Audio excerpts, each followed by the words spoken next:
አሰላሙ አለይኩም ወራህመቱላሂ ወበረካቱ። ድና የተከበራችሁ ቤተሰቦቼ እንዴት ናችሁ? ሰላም ናችሁ ወይ? እንዲሁም ክርስቲያን ወገኖቼ ሰላም ብያለሁ። ሰላማችሁ ብዝት ይበልኝ። በያላችሁበት አላህ ይጠብቃችሁ ይጠብቀን። ወዶች ይዋ እንዴት ናችሁ? ደህና ናችሁ? እንዴት ሰነበታችሁ? ላይክ፣ ሼር፣ ሰብስክራይብ እያደረጋችሁ ለምታበረታችሁ እህቶቼ አመሰግናለሁኝ። ክብር ወዶች አላህ ሱብሃነሁ ወተዓላ ይጠብቃችሁ ይጠብቀን። ሁላችንም በያለንበት ማለት ነው ወዶቼ አላህ ይጠብቃችሁ። አላህ ሱብሃነሁ ወተዓላ በያለንበት ሰላም ያምጣልን፣ ሰላምን ያብዛልን፣ ሀገራችንን ሰላም ያደርግልን። አልሐምዱሊላህ ዝናቡም እንግዲህ ደህና ነው ብለዋል። ያው እርሻቸውን ቀጥለዋል እላቸዋለሁ የኔ ወዶች። አላህ ሱብሃነሁ ወተዓላ እስቲ ኸይር ነገር ይሻልን።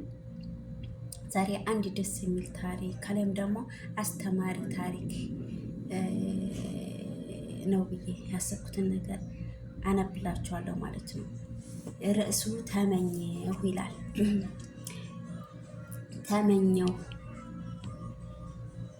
ተመኘሁ አገባው፣ ተመኘሁ ወለድኩኝ፣ ነገር ግን ህይወት አለበቃለችኝ። አንዲት ሴት እንዲህ አለች፣ ተመኘሁ ማግባትን ተመኘሁ እናም አገባሁ፣ ነገር ግን ቤቴ ባዶና በዝምታ የተሞላ ነበር። ስለዚህ ተመኘሁ ልጆች መውለድን ተመኘሁ እናም ወለድኩኝ። ሆኖም በጣም ሳይቆይ የቤቱ ግድግዳዎች እንዳለ ሰለቸኝ። ስለዚህ ተመኘሁ ስራ ማግኘት ተመኘሁ እናም አገኘሁ። ከዛም የራሴ ቤት መኖር ዋናው ምኞቴ ሆነ። ከብዙ ትግል በኋላ በመጨረሻም የዛ ቤት ባለቤት ሆንኩኝ። ነገር ግን ልጆች ተመኘሁ እናም አገቡ። ነገር ግን ከስራና ከችግሮቹ ስልችቶኝ ነበር። ስራው አድካሚ ሆነብኝ ነበረ። ስለዚህ ተመኘሁ በጡረታ መውጣትና እረፍት ማድረግ ተመኘሁ። እናት ሆነች፣ ተመኘች፣ አገባች፣ እናት ሆነች። ከእናትም ልጅን ተመኘች፣ ልጅ አገኘች። ከልጅም ስራን ተመኘች፣ ስራ አገኘች። ከስራም ቤትንም ተመኘች፣ ቤት አገኘች። ከቤትም ደግሞ እንግዲህ አልፎ ልጆችን ብታገኝ ልጆችን ዳረች። እንዲሁም ደግሞ ጡረታ መውጣትን ፈለገች እና ስራም ማገኘት ተመኘው እና ማገኘው። ከዛም የራሴን ቤት መኖር ምኞቴ የሆነ ከብዙ ትግል በኋላ መጨረሻም የዛ ቤት ባለቤት ሆንኩ። ነገር ግን ልጆች አደጉ ነበር። ስለዚህ ተመኘው ሲያገቡ ማየትን ተመኘው እናም አገቡ። ነገር ግን ከስራ ከችግሮች ስልቶች ነበር። ስራው አድካሚ ሆኖብኝ ነበረ። ስለዚህ ተመኘው በጡረታ መውጣት እረፍት ማድረግ ተመኘው እናም አደረግኩ። ነገር ግን ልክ ከትምህርት ቤት እንደተመረኩበት ጊዜ ሁሉ ብቻዬን ቀረው።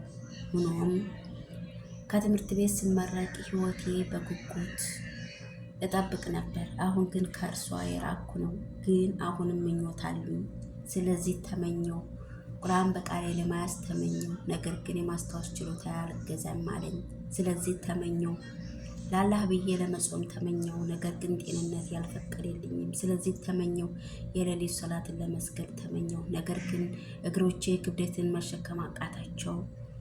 ስለዚህ ህመም ከመምጣቱ በፊት ጤንነትህን፣ እርጅና ከመምጣቱ በፊት የወጣትነትህን እድል ተጠቀምበት። እንዲሁም ስለ ዓለማዊ ሲሳይህን፣ ስለ ኑሮ የሚያስቡ ሀሳቦችን ከመጨረሻው ዓለም ከአሄራህም ጉዳይ እንዳያዘናጉ ተጠንቀቅ። ወዳጄ ከዚህ ምን ትማሩበታላችሁ? እንግዲህ ታሪክ ሁላችንም ታሪክ ነው ሀቂቃ ማለት ነው። እናርጋለን፣ እንወለዳለን። ከዛም ስራም ኖርም ማኖርን ማግባት እንመኛለን፣ መውለድ እንመኛለን። ያ ሁላ አግኝተናል ሀቂቃ ማለት ነው። እኔ የተመኘሁት ነገር ቢኖር ከሁሉም አላህ ሱብሃነሁ ወተዓላ መቅረብንና አላህን ማወቅ እንዲሁም የአላህ ባሪዎችን ሰሃቦችን እንዲሁም ደግሞ ነቢያቶችን ማወቅ ይቀድማል ነው። እውቀት ይቀድማል፣ ዲን ይቀድማል። እዚህ የተማርኩት ነገር ቢኖር አላህ ሱብሃነሁ ወተዓላ ልቦና ይስጠንና ከኔ ቁጥር አንድ እኔ ነኝ ማለት ነውና ሁሉም ነገር ከርጅናም ወጣትነታችንን ከወጣትነትን ጎረምስነታችንን እንዲሁም ደግሞ ብዙ ነገሮች አሉ የምንጠቀምባቸው ነገሮች ከርጅና በፊት የምንጠቀምባቸው ነገሮች ማለት ነው። የተማርኩት ነገር ቢኖር መቅደም ያለብንን ነገር ብናስቀድም ምክንያቱም ይሄ ሁላ ሆነ አገባሁም ወለድኩም ልጅም ያዝኩም ቤትም ኖረኝም ልጆችም ጥለውን ይሄዳሉ፣ ብቻችንን እንቀራለን። እኔ የተማርኩት ነገር ቢኖር ከዚህ ከታሪክ አገባን ወለድን ልጆቻችንን ዳርን ወይ የልጅ ልጆች ናቸው ይመጣሉ። የልጅ ልጆችን ቢመጡም እኛ ዘንድ አያረጁም፣ እነሱም ጥለውን ይሄዳሉ። ማን ይቀራል? ቤቱና ጣራውና አንቺ ወይም እኔ ብቻችን እዛ ቤት ውስጥ እንቀራለን ማለት ነው። የወላድ መካን እንሆናለን። አሳድገህ እንዳላሳደግ ቤቱ ባዶ ይሆናል፣ ጭር ይላል። እና ይሄ ነገር ትምህርት ይሆነናል ማለት ነው። ምኞት እኮ ብዙ ነገር ይመኛል የሰው ልጅ እኮ ውዶችዬ። 3 ሲያራ 4 መኪና ቢኖረውም አየር ይመኛል። ከአንዱ አየር ደግሞ ሁለተኛ አየር ይመኛል። እና የሰው ልጆች ምኞታችን ብዙ ናቸው። የማያልቁ ምኞቶችን ይዘን ነው የምንንቀሳቀሰው። በተለይ ቅንጭላታችን ላይ ያሉት ነገሮች ወጥተው ቢመነዘሩ ኑሮ ከድህነት የምንወጣ ነበር። የምር እኮ ነው ውዶችዬ፣ የምር እና የሰው ልጆች መመኘታችንን አንተውም ስፍር ቁጥር የለውም ምኞታችን። እና አላህ ሱብሃነሁ ወተዓላ አላህ ይሄ ባለን ነገር አብቃቅቶን ባለን ነገር በቃችሁ ብሎን ባለን ነገር ተብቃቅተን በአላህ ሱብሃነሁ ወተዓላ መንገድ የምንንቀሳቀስ ህይወታችን በሱ የምትመራ ባሎቹ ያድርገን። የምር ወላሂ እውነቴን ነው ወዶችዬ። ምክንያቱም የኛ ምኞት አያልቅ፣ የኛ ምኞታችን መቼም ቢሆን አያልቅ። ሁሌም መመኘት ነው። ሁሌም ይሄ ይሆናል፣ ይሄን አድርጌ እኮ ይሆናል። እዚህ የቀረ ነው 13 ዓመት ሙሉ የቀረ ነው። ምን አድርጌ በማለት ነው። አገባሁ፣ ልጅ ወለድኩ፣ ቤት ሰራሁ፣ ቤቱን አሰማመርኩ አልኩ፣ የቤት ዕቃ አልኩ፣ ምን አልኩ፣ ገና ሞላ ነገሮች አሉ። ይህን ሁላ ማሟላት ተመኘው። ግን ከዚህ ሁላ ርቀት መካከል የረሳሁት የዘነጋሁት ነገር ቢኖር ዲንን ማወቅ፣ ቁርአንን ማወቅ። ብዙ ነገሮች ይጎደሉናሉ በዲን ማለት ነው ወንዶች። እና ይህን ነገር ያስታውሰናል ተመኘሁ የሚለው ነገር ማለት ነው። ለብቻዬ መቅረትን እንደገና ደግሞ ጾም ልጹም ብንለው ቁርአን ብንለው ሰላት እንደው ልንገራችሁ እንኳን ሱና ልንሰግድ ይቅርና ማለት ነው። ዋናውን ሶላት ለመስገድ እንረታና አልጋ ላይ እንወርቃለን። የሰው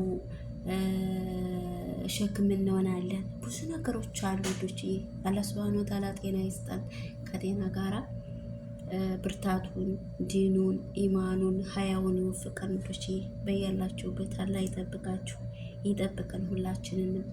ሁሉን ነገር ባላህ እጅ ነውና ባላህ ሁሉ ነገር ገዋ ነውና አላህ ሱብሃነሁ ወተዓላ ልቦናችንን ሰጥቶን ዲናችንን የምንማር ባሮቹ ያደርገንላችኋለሁ ውዶች። ይሄ ታሪክ ደስ ካላችሁ ላይክ፣ ሼር፣ ሰብስክራይብ ያደረጋችሁ አበረታቱኝ። አሰላሙ አለይኩም ወራህመቱላሂ ወበረካቱ ባይ